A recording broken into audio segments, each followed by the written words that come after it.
Showtime, Oh, we're Alex. live on Facebook. Hello, guys. Welcome to the Alex and Prash show. This is Hey, your hey, hey. Wednesday night edition. And in tonight's Wednesday edition, night. I've turned American, and so is Prash. And tonight's Hey, listen, edition, we're going to conduct the whole thing right here. how many Prash? How many times do you let other people's dramas? I don't think I'm going to come out of American. How often do we let other people's dramas affect us? I could do American, but not when I'm trying to be serious. So I was kind of hoping you'd be kind of a little bit more playful and just share a little something. I thought you'd be a little bit more playful over here. It's very topical. I'm just in David Lloyd's. I just want to ask my lovely partner, lovely lady, lovely partner. Could you please share this? Please, thank you.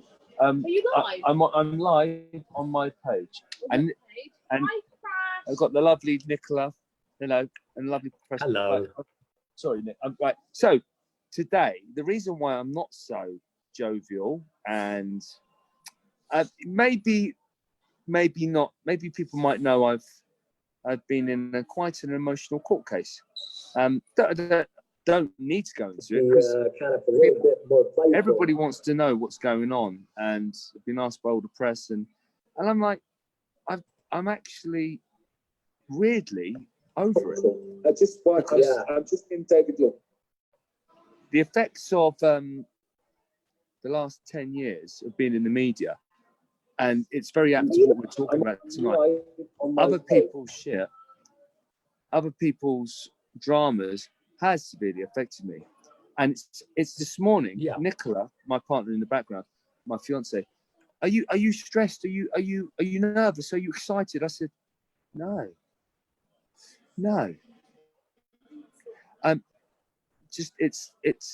I finally learned to be calm, because I've been in many stressful situations.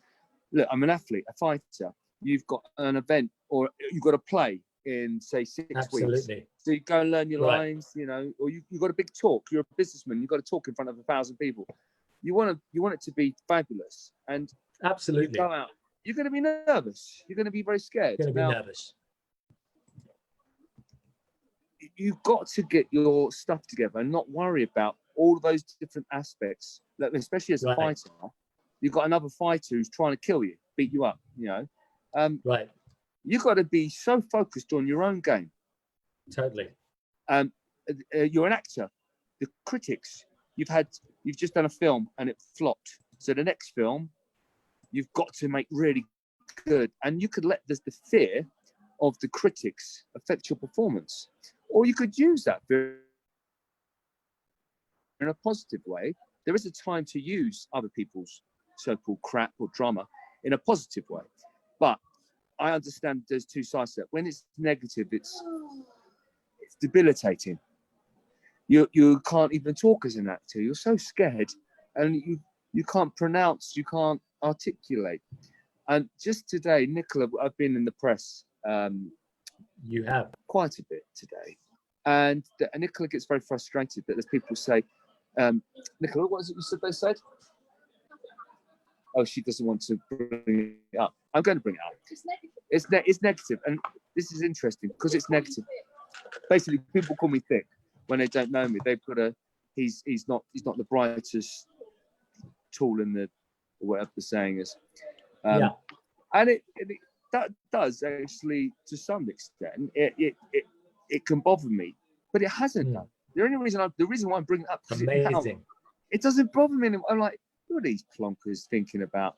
The only people that really matter are the people who I love, and obviously my work colleagues and business partners.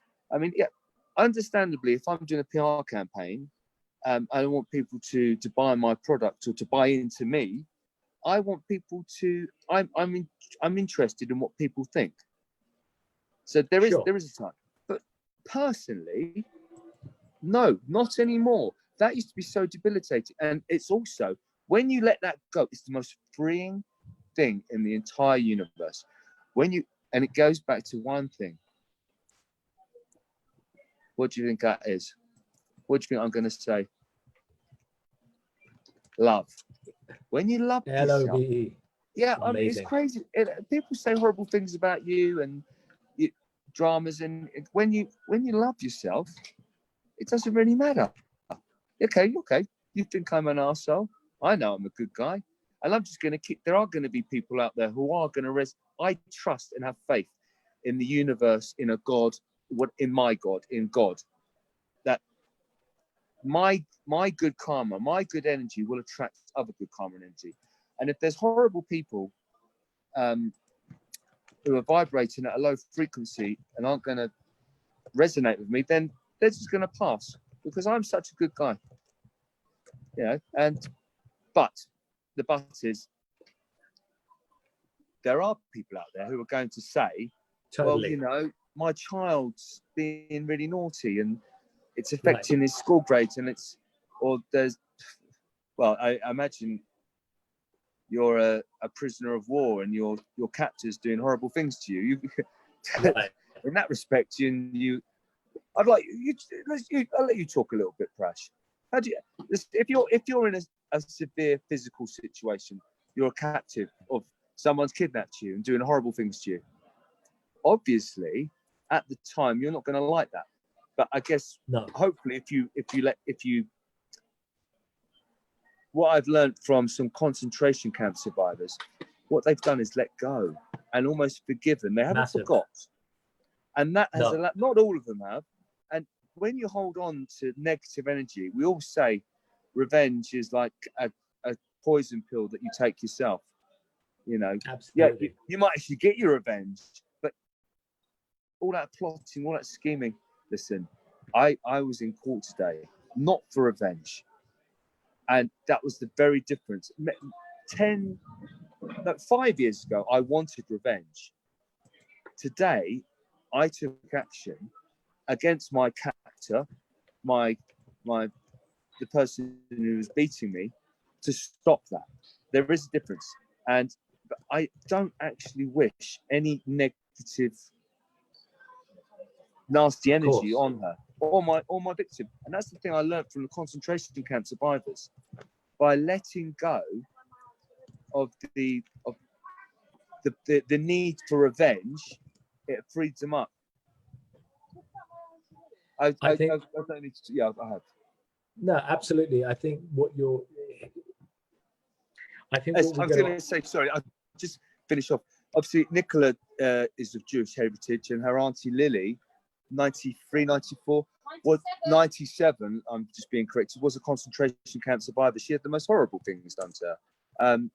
And she actually says to Nicola to not hate, because Nicola would almost, the younger generation would be indoctrinated to hate Germans. And it's the pain and suffering has got to stop somewhere, because otherwise we never grow. And love is the biggest.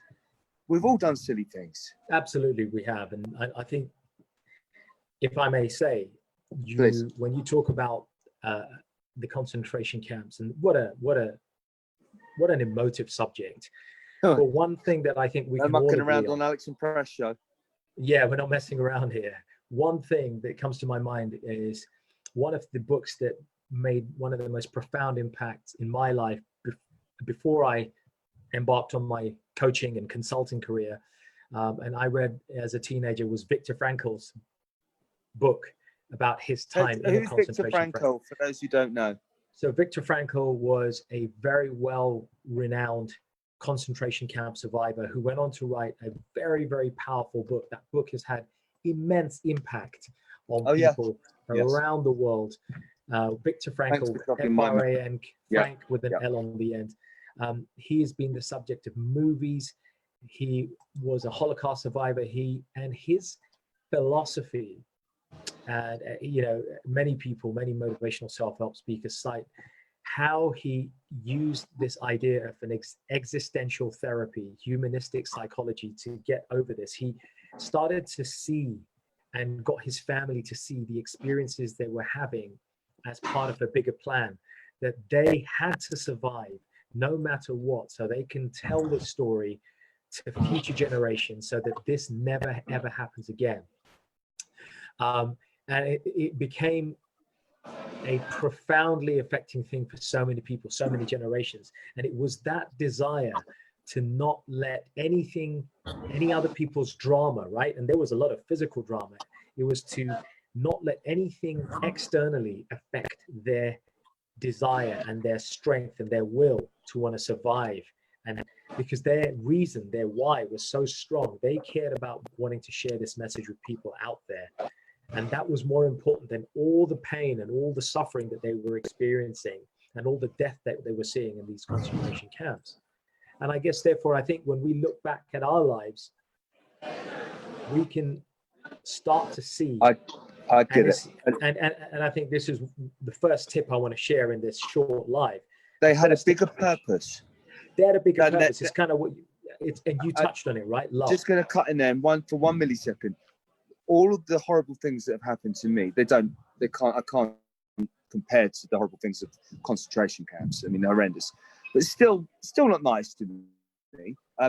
The one thing that's kept me going, because I've talked about it many times, I felt suicidal. I have purpose, and I've not done this for revenge to defend myself against my attacker. I've done it to protect my child and my unborn children. That is my greater purpose. Right, absolutely, and that purpose allows that purpose. When we embrace that kind of purpose, it can have immense power for us to build our resilience levels. And that's what I want to share here, that our resilience can grow when we strengthen the purpose that we have. It's very easy for us to let other people's drama affect us when we're not looking at the bigger picture. The more we can look at the bigger picture, that you know, as we've all heard the saying, right? Sometimes you've got to give up the battle to win the war.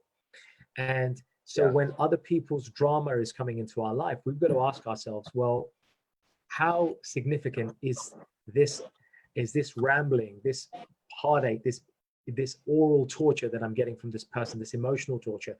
How significant is this going to be to me in the bigger scheme of things? Let me take this on a bigger scheme of things. I was watching you shared it with me. Swami Radhanath, yeah. So for those who don't know, he's high up in the Hare Krishna movement, right. And he was talking to Brian Rose on a podcast. Who you yourself have been interviewed by. You were on his show. The one takeaway to relate to what we're just talking about that I found it so inspirational, is it was asked what was his one thing to help other generations, and right on his gravestone sort of thing. What's the one thing? And he was saying, like,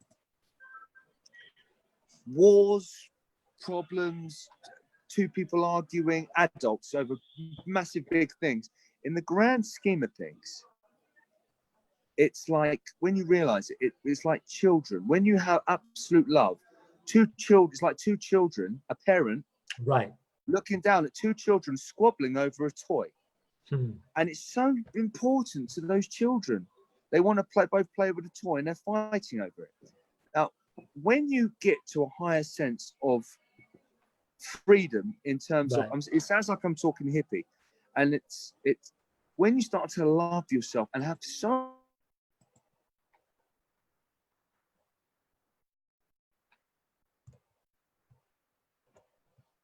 much. Remember, where you go, Alexander Reid?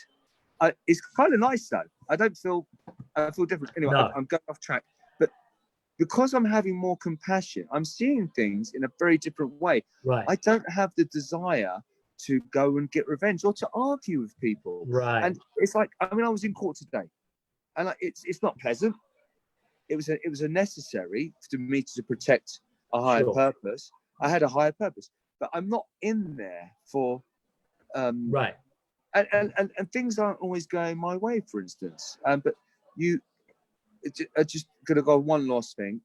Me and Nicola, we went to church the other day, and we went on a Sunday. It was a lovely service, and we came to our car, and we saw Nicola's car the back window had been smashed, and then she had a nice Louis Vuitton bag on the back, and it had been taken. And we're like, oh God, it was so upsetting. It was, and she was instantly, we're like, that's it, I'm never coming to church again. And then we had our initial anger, we let that out, and I was the same, a few swear words, and then we're like, we both looked at each other like, this is weird, because she's starting to resonate with me, and I'm seeing the relationship change. When you change, other people change. Do you know what she said? Maybe that person really needed it. Amazing. They really needed it. And so, and it goes back to the topic of conversation today. We didn't let other people's shit affect us. It did affect us initially, because it's not nice having things stolen. And it was even more annoying the next day, because we weren't covered by insurance, because unfortunately, because it was on display.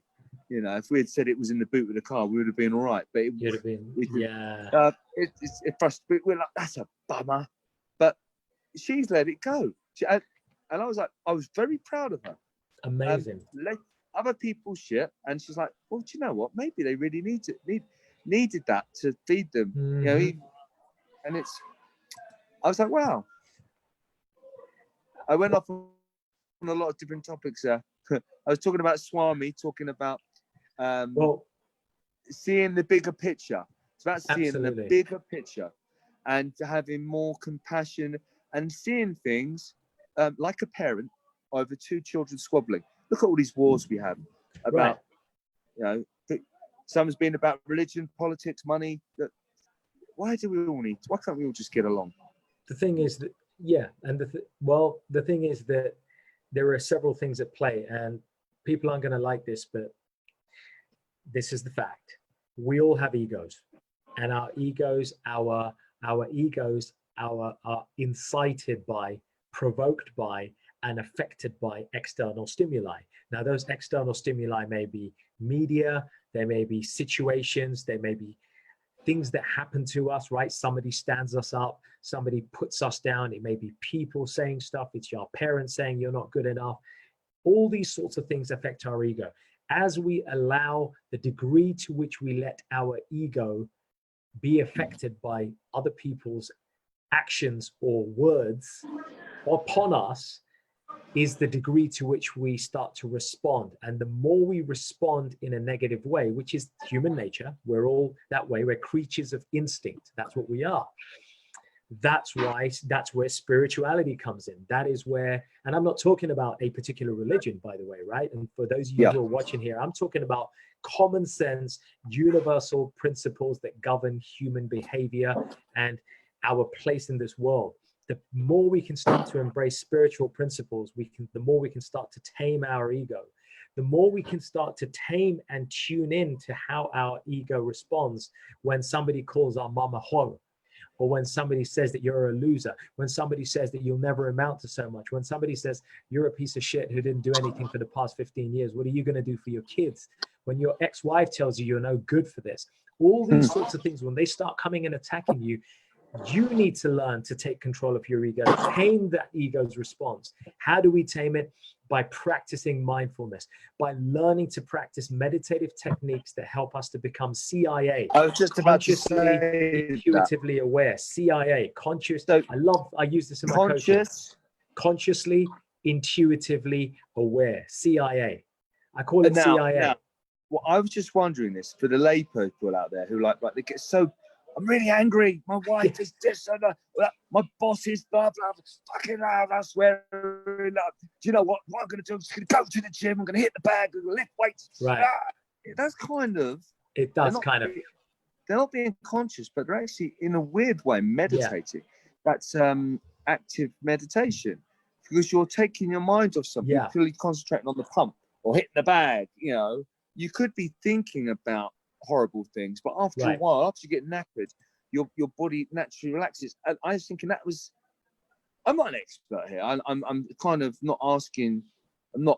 I'm asking for your opinions on that. What do you reckon on that? Is that kind of it's a great way, but I'm not being conscious. But what I'm doing, and all the stresses I've ever had, bar none. This is why we work well together, because although that you're not a totally unfit dude. You're a very fit dude. You do your martial arts and stuff. I'm the moving man, and you're the more the mind man. Although we've got crossovers and beautiful crossovers there. Yeah, and I've just done my 10,000 steps, everyone, just by talking. I've just been sitting here, and it just fantastic. what was I saying?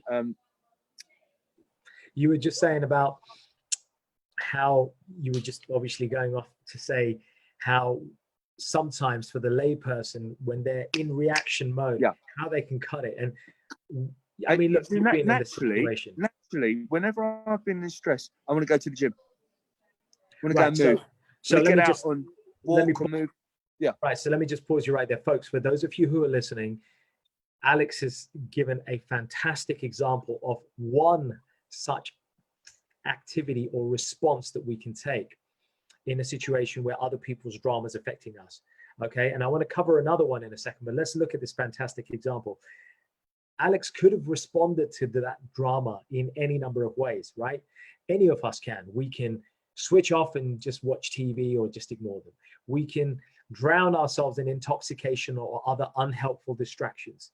Or we could do something positive, or we could engage in that person's drama and wallow in it and start getting into a heated emotional exchange, which, guess what? Saps us of energy. And that's a whole subject in itself, energy vampires, right? It saps us of energy. It saps us of the will to want to do anything. Or you can, like Alex is doing, do something that's going to be positive and shift your consciousness. Going to the gym. It's called breaking state. In NLP and coaching, in our coaching world, we call breaking state. We're breaking the state that we're about to get in. We know that when that person presses our buttons, pulls our triggers, presses our triggers, and takes us down drama street, right? Drama lane, we know that we can choose to go and indulge in it. We can choose to get in an argument in it, or we can choose to say, hey, you know what? I'm not going to go down this road. I'm going to go and work out. I'm going to do this. There is a caveat to this, Prash. There is a caveat, of course. And I'll tell you why. Because my drug of choice has always been working out, releasing the endorphins. And guess what? I'm in stress. Do you know what? I'm just going to go and work out. It gets to the point where I'm working out. I've worked out 3 or 4 times a day. Of course. And you end up exhausted. So this is why maybe we need other techniques as well. I mean, it's great. It's better to go and do something positive, moving your body, getting rid of those toxins and that stress. But you can I've become so exhausted because I'm stressed, emotionally tired, and I'm tired. I'm going into to try and push again. And although I do still feel better, but I'm then physically absolutely drained. So it's not the only way. And what I want to offer everybody, what I think our message, and Alex, I know you agree with, I know you're on the same page with this one, is the fundamental thing is we got to change the way we respond when somebody brings their drama to our door. So first we got to recognize when drama is coming our way. Okay. Now it may be long-term and you know that drama is coming because so-and-so is going to come to visit you at your house. You're going to meet up with your boss and you know that some person in your work colleague is going to bring the drama, or it's short-term, right? And it suddenly kicks off. You then need to have, and what I propose to people is have 2 or 3 different options that you can engage in, 2 or 3 avenues that you can embrace when that drama is coming. So one of them could be physical activity, right? Go to the gym, work out. A second one might be, you know what? I'm going to just go for a walk and I'm just going to disappear from this scenario, from this scene. I'm not going to be around this scene at the moment where the drama is happening. Or the third could be you can't leave the drama because it's a loved one, it's a family member. But what you can do is you can modulate the conversation. You can slowly and very gracefully learn to change the subject of the conversation. Remember, conversations are a 2-way thing. But the thing with that is you have to be consciously aware. Right, which goes back to CIA. Prash, you're a tip, Prash. Look at you. You can't. What do you know about? You're an idiot. You don't know anything. Right. And you've got to not be affected by that. And that you need your bat think shield of steel. You need your shield of steel. Yeah. We don't always have the shield of steel, but what we do have is the ability to pick up. Okay, we've just got to improve our drama sensing meters. So we know our drama sensing radar. When drama's coming our way, we recognize it. And 2, we have a predefined set of choices that we can go for. This is what we miss, right? I mean, as an empowerment coach, this is the fundamental thing that we want to get people to have. It's all very well sitting there and saying, oh, you respond differently. But on the spot, you can't always think of something. Yeah. If you've got 3 predefined ways and you apply any of those 3 predefined responses according to the situation, if you can get away from that drama situation, go work out. If you're too tired to work out, go for a walk, go read a book. Yes. If you're not able to do that, stay in the situation, but then convert the conversation into a different direction. Take martial arts of the mind. Martial arts of the mind. And redirecting, right? Flow. It's great. Swing Chun. You don't necessarily want to, as Bruce Lee said, be like water. You know, water flows. It can penetrate. It's fabulous. So we need to be like water. You know, have different techniques and not be affected. So that's about being conscious. I think it's very much about it is. That's why I call it CIA, consciously, intuitively aware. And the more we become aware of being CIA, the more we're able to exercise our freedom, our part in the drama. So we're not forced to be a part of other people's drama. And even if we are in the midst of their drama and we can't escape, we have the ability to modulate that conversation, to twist the conversation in a different way. And I'll give you a great example of the state change, right? One of my coaching clients, really, really, really nice fellow, but you know, he has a bit of, sometimes he gets a little bit hot-headed. And when he gets drama from his partner and she lays into one, his anger boils up and he snaps and he says something that he doesn't want to say, and they start getting into a really heated argument. And it's this, right? She brings the drama, he responds by reacting with a sharp tone, he lashes out, boom, they're in this. Now, we talked about it. We started discussing the CIA, and I said to him, try this different approach next time your partner comes and she lays into something with you. And even if she's justified in bringing this drama to you, let's say you didn't do a bunch of stuff, you pissed her off, and she justifiably starts lashing into you, right? I said, try this next time.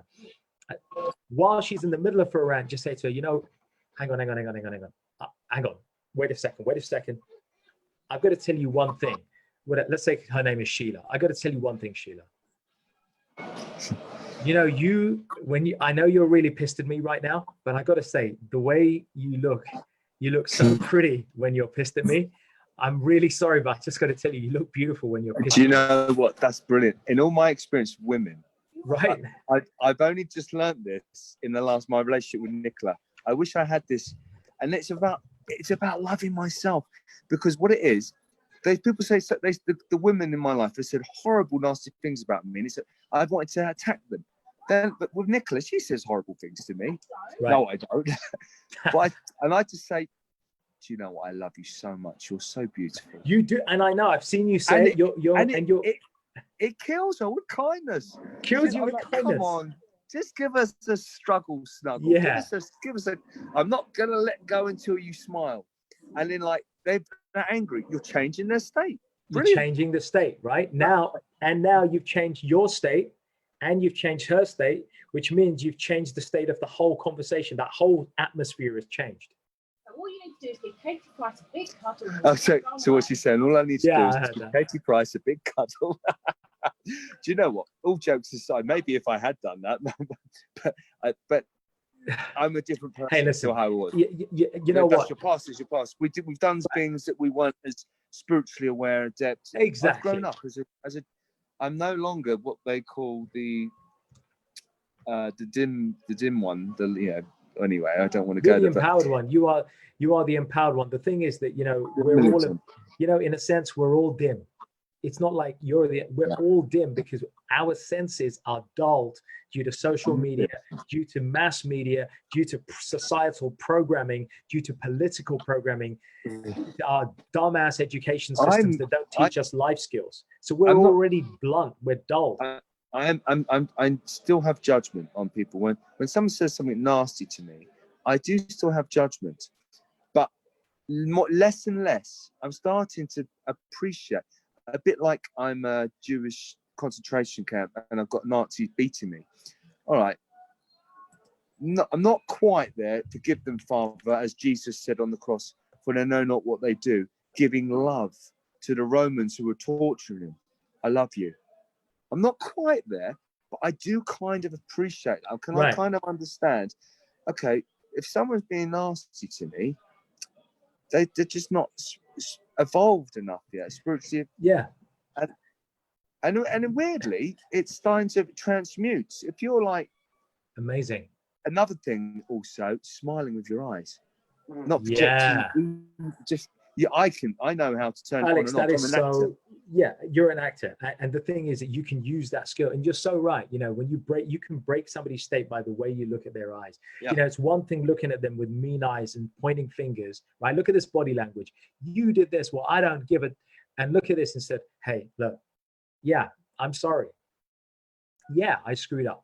Now, when you say you're sorry, or when you say, look, you know what, I know that right now you're in a really emotional state. Here's another example. Hey, I know you don't use the word drama on them, right? They don't want to hear that word. But if you say, hey, look, I know you're in a really emotional state, and I know you really want to share this stuff, but right now, my bandwidth is limited and my attention span is limited. I've got a lot going on. I don't want to dishonor you by not paying attention to all the stuff you're saying. So let's reconvene. Let's talk again. And let's deal with this situation after we parked up for a little while. It will be good for you. It will be good for me. Boom, done. You're out. That's way number. And that's another way. Those are some wonderful techniques. And with that, Prash, I think we should. I think we should start wrapping up because we like to keep. I can talk for hours. I'm just conscious. We can too. So we hope that it's been valuable. I think, Alex. Yeah. Would you like it if we get some of the viewers on the live and the replay to share their own tips? Guys, it would be great I'd love to hear. Bring someone. I've had a few technical issues with doing the live, but it's on the page now. But folks, you know, it would be great. Now, so please do share. I was just going to say, please do share, like you were going to say, Alex. Please do share your own examples of drama that's showing up in your life, how it's showing up, where it's showing up, and now, based on what you've heard, how you could change the way you deal with that situation. Because I think if we all share our own individual strategies for dealing with drama, I think it will empower everybody who watches and listens to this on the replay, right?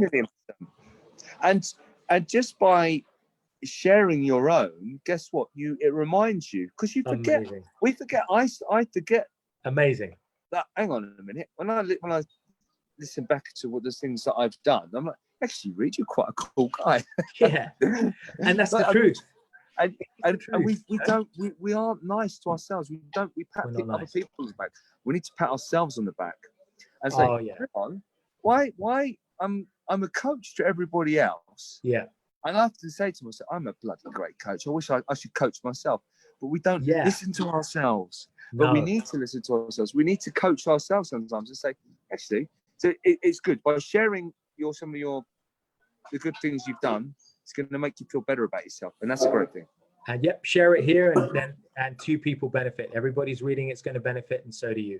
Alex, been amazing. Thank you so much. I know Nick and you need to go. And can I just say how gracefully you're dealing with some of the challenges that come your way. As your friend, can I just acknowledge how graceful you are these days? You are the exemplary gentlemanly rogue or roguish gentleman. You know, you got the rogue, but you got the gentleman side, and I think it's a great. I feel the love, bro. Love. All right, man. All right. Take care. See you later, guys. Take care. Peace out, everybody. Bye. Bye.